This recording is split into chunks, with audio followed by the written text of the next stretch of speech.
প্রিয় দর্শক, শুভেচ্ছা সবাইকে। একটা খবরে আসলে চোখ খুব আটকায় গেল। আপনারা জানেন যে বাংলাদেশে এই মুহূর্তে যেই সিচুয়েশনটা চলছে সেটা কিন্তু খুবই ক্রিটিক্যাল। বিশেষ করে রাখাইনে করিডোর নিয়ে এবং মায়ানমারের সাথে বাংলাদেশের সম্পর্ক নিয়ে এবং বাংলাদেশের ভূমি ব্যবহার করে রাখাইনে এই যে করিডোর দেওয়ার ব্যাপারটা নিয়ে কিন্তু বাংলাদেশে অনেক রকম সমালোচনা হয়েছে। কেন আমরা আসলে এই আমেরিকা এবং চায়নার মধ্যে একটা ঝামেলায় যাব? এই যখন পরিস্থিতি এবং বাংলাদেশের যারা সিভিল সোসাইটির মানুষ আছে তারা কিন্তু এটার প্রতিবাদ করছিল এবং একসময় আমাদের যে নিরাপত্তা উপদেষ্টা আছে খলিলুর রহমান তিনি কিন্তু বলেছিলেন যে আমি কে কি বলছে তা আমি শুনতে চাই না, আমি এটা করবই করব। এরপর তারা আবার দেখলাম যে পিছু হটে এসেছে, সরকারও কিছুটা পিছু হটে এসেছে, বলছে যে না করিডোর দেওয়া হচ্ছে না, আসলে এখানে এক ধরনের মানবিক স্পেস দেওয়া হচ্ছে। করিডোর আর মানবিক স্পেসের মধ্যে পার্থক্য কি সেটাও আমরা বুঝতে পারছি না। এই যখন পরিস্থিতি এবং এরপরে আমরা দেখলাম যে আমাদের যেই সেনাবাহিনী আছে, সে আমাদের যে সশস্ত্র বাহিনী আছে, বিমান বাহিনী, সেনাবাহিনী এবং নৌবাহিনী প্রধান তারা সরকারের সাথে দেখা করেছে এবং তারা বোধহয় এই ধরনের করিডোর দেওয়ার ব্যাপারে এক ধরনের নেতিবাচক কথাই বলেছে যে তারা করিডোর দিতে চায় না। এবং এরপরে আমরা দেখলাম যে সরকার কিছুটা পিছু হটেছে। তারপর হচ্ছে চিটাগং বন্দর নেওয়া নিয়েও অনেক সমালোচনা হয়েছে। যদিও তারা দিতেই চেয়েছিল, কিন্তু এখন আবার দেখলাম সরকার সেটা নিয়ে পিছু হটেছে। কারণ ওই যে সেনাবাহিনী এবং সিভিল সোসাইটির মানুষ আমরা সবাই আসলে অনেক রকম প্রতিদ্বন্দ্বিতা বা কি বলে আমরা সমালোচনা করেছি এবং সেই সমালোচনার কারণেই কিন্তু এখন দেখা যাচ্ছে সরকার কিছুটা পিছু হটেছে। এই যখন অবস্থা তখন আসলে একটা ঘটনা ঘটেছে, সেটা হচ্ছে যে বাংলাদেশের একটা টেলিভিশন চ্যানেল তাদের একটা খবর করেছে, সেখানে তারা যে শিরোনামটা করেছে আমি একটু আপনাদেরকে পড়ে শোনাই।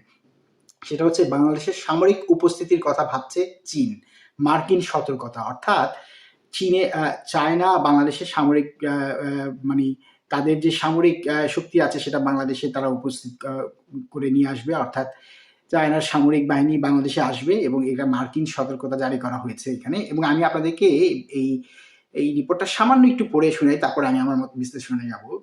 রিপোর্টে বলা হচ্ছে যে বাংলাদেশ, পাকিস্তান এবং মিয়ানমার সহ বিশ্বের বেশ কয়েকটি দেশের সামরিক উপস্থিতির কথা বিবেচনা করছে চীন। সম্প্রতি প্রকাশিত এক প্রতিবেদনে এমনই দাবি করেছে আমেরিকা। মার্কিন প্রতিরক্ষা গোয়েন্দা সংস্থা ডিফেন্স ইন্টেলিজেন্স এজেন্সি কর্তৃক প্রকাশিত বার্ষিক হুমকি মূল্যায়ন, খেয়াল করবেন কিন্তু বার্ষিক হুমকি মূল্যায়ন, অর্থাৎ তারা এটাকে কিন্তু হুমকি হিসেবে দেখছে, প্রতিবেদন থেকে এই তথ্য জানানো হয়। অর্থাৎ আমেরিকা একটা বার্ষিক হুমকি মূল্যায়ন প্রতিবেদন করে, অর্থাৎ আমেরিকা কিন্তু মনে করছে এটা আমেরিকার জন্য হুমকি স্বরূপ। যদি বাংলাদেশে কিংবা মিয়ানমারে কিংবা অন্যান্য দেশে যদি চায়নার যদি সামরিক উপস্থিতি থাকে, এটা আমেরিকার জন্য হুমকি স্বরূপ। তারা কিন্তু আমাদের হুমকির কথা বলছে না। অর্থাৎ বার্ষিক হুমকি মূল্যায়ন বলতে তাদের হুমকির মূল্যায়নের কথা বলছে। এখন এই বিষয়টা কিন্তু আপনারা জানেন, এমন একটা পরিস্থিতি হচ্ছে যে আমরা কিন্তু আমেরিকার সামরিক উপস্থিতি কক্সবাজারে দেখেছি যে সেখানে তারা নাকি ডিল করছে, প্রশিক্ষণ দিচ্ছে আমাদের ফায়ার সার্ভিসের লোকজনদেরকে। এরপর আমরা আরো নানান কানাঘুষা শুনেছি, বিভিন্ন ভিডিও দেখেছি, সেখানে এমনও কথা শোনা গেছে যে আরাকান আর্মির সাথে তাদের বৈঠক হয়েছে এবং এরকম কিছু ভিডিও ফাঁস হয়েছে, যদিও সেটা সত্য মিথ্যা আমরা জানি না।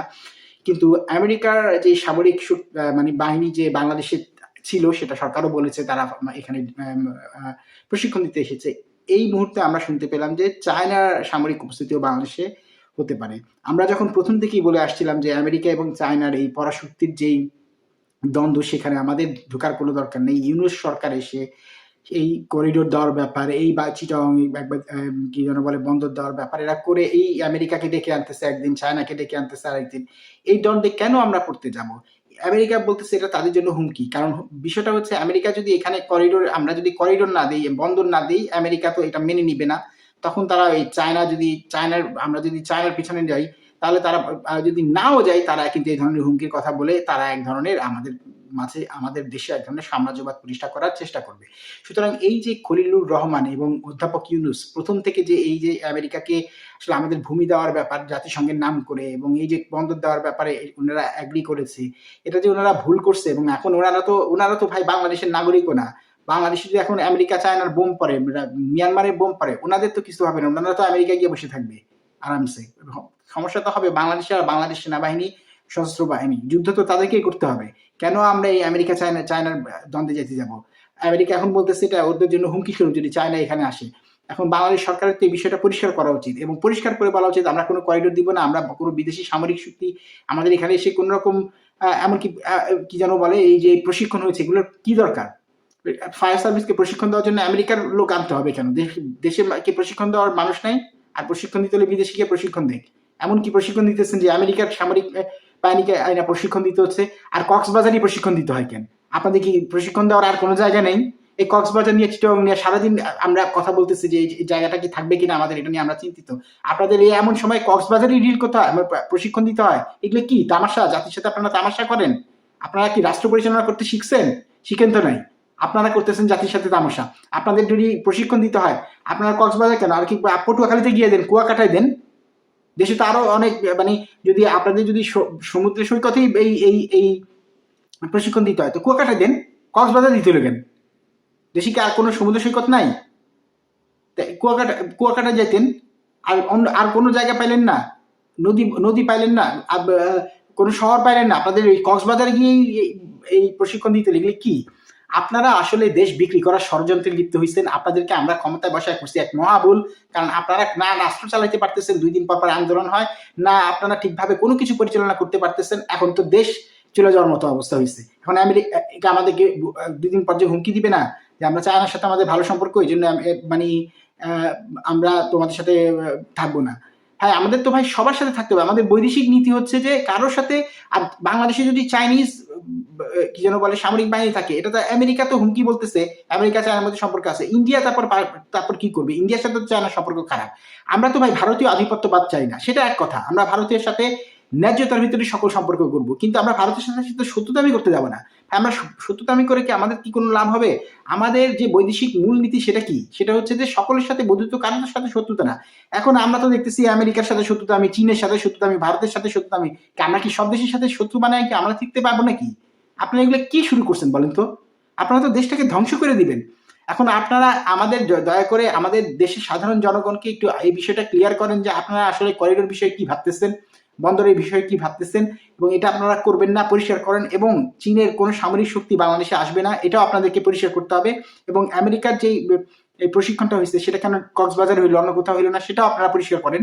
সকল কিছু পরিষ্কার করেন এবং ঘোষণা দেন যে না, আমরা এইসব সামরিক পরাশক্তিদের দ্বারা আসলে পরিচালিত হব না।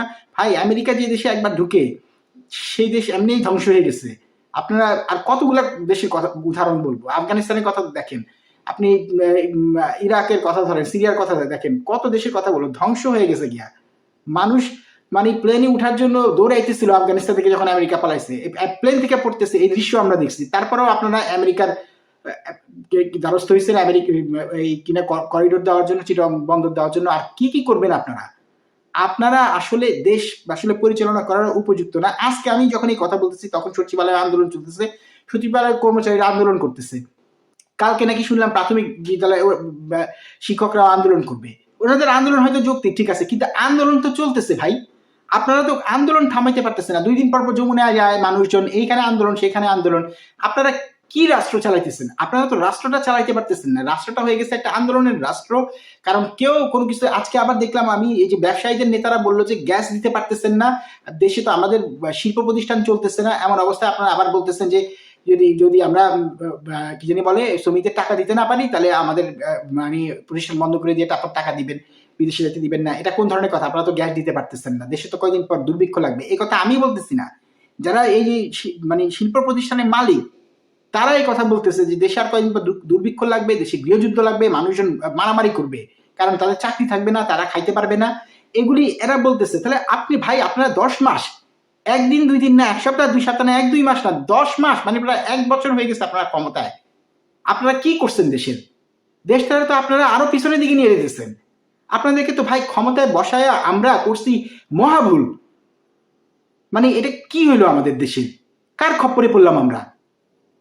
আপনারা এই মানে কোন জিনিসটা আপনারা ভালো করছেন বলেন তো? আসার পর থেকে এখন পর্যন্ত কোনো কিছু তো ভালো করেন নাই।